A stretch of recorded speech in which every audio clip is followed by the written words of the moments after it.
So, you were one of the protesters Yes. against, and this gentleman who you intervened on behalf of was also a protester. Yes. So, do you think you would have intervened as passionately if the person being handled by the police were someone with whom you politically disagreed, like say someone who wanted nuclear war against Iran? Of course. I mean, I've treated people with swastikas tattooed on their extremities. That is not something that you choose when you're a doctor. Even if someone is a very distasteful person, a Nazi or a criminal or a psychopath, you provide a medical care. I mean, that's a time-honored tradition. In war, physicians provide care to enemy soldiers. And it makes no difference what a person's politics or race or creed or anything else is. We're obligated under everything that we've ever agreed to do and the oath that we took when we became physicians to do those things. And if one of the officers had been hurt or if one of the organizers had been hurt, I would have done exactly the same thing. So what would you say to someone in case anyone might be thinking that you and the other protesters just went to the speech to cause trouble and that you basically were looking for a fight and you got one, so doesn't it serve you right? I would say that it's sad to me that there weren't hundreds of people there that night. This is obviously the discussion about attacking Iran has heated up to the point where it seems very worrisome to many people, and there's much in the press now. This is a serious issue, and there should have been a public outcry that this person was going around advocating any sort of action that would destabilize Iran and that would potentially involve a military strike, and in fact even a nuclear one. It's just atrocious in my view. So I think that people have to stand up against these kinds of things. And I think that what we did that night was demanded of us as citizens and as people of conscience in the community.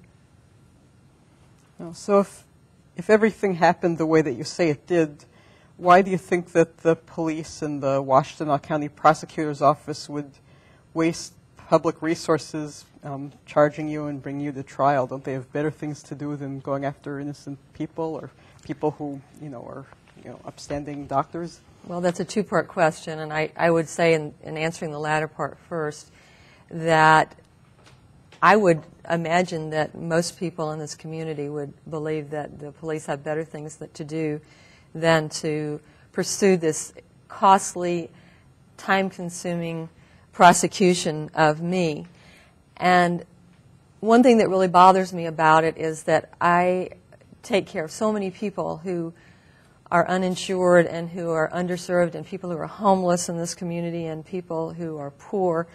And there are 47 million Americans now without health insurance.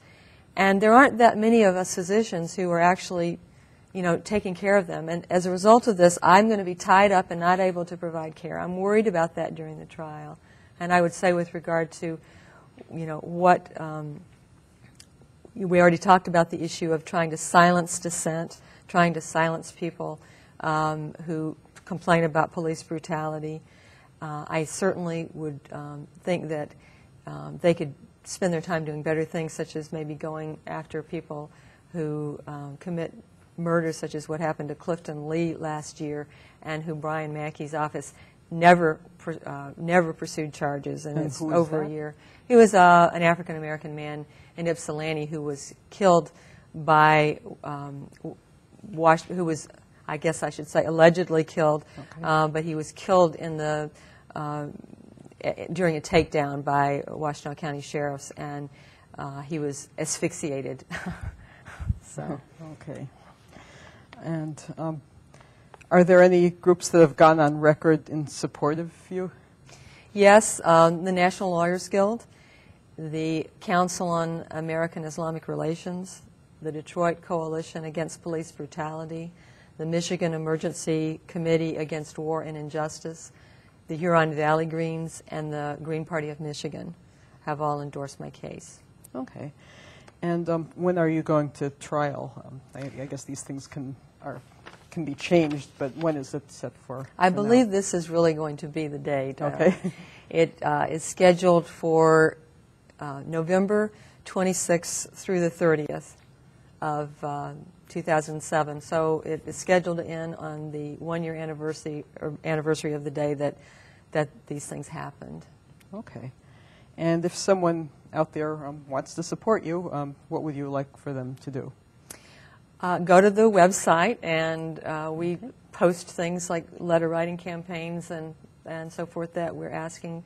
We also have a rally occurring. This is going to be aired after that, so I will not be able to promote the rally. But there will be future ones, and people can look on the site to see about those. And can you say what your website is in case someone's in the other room?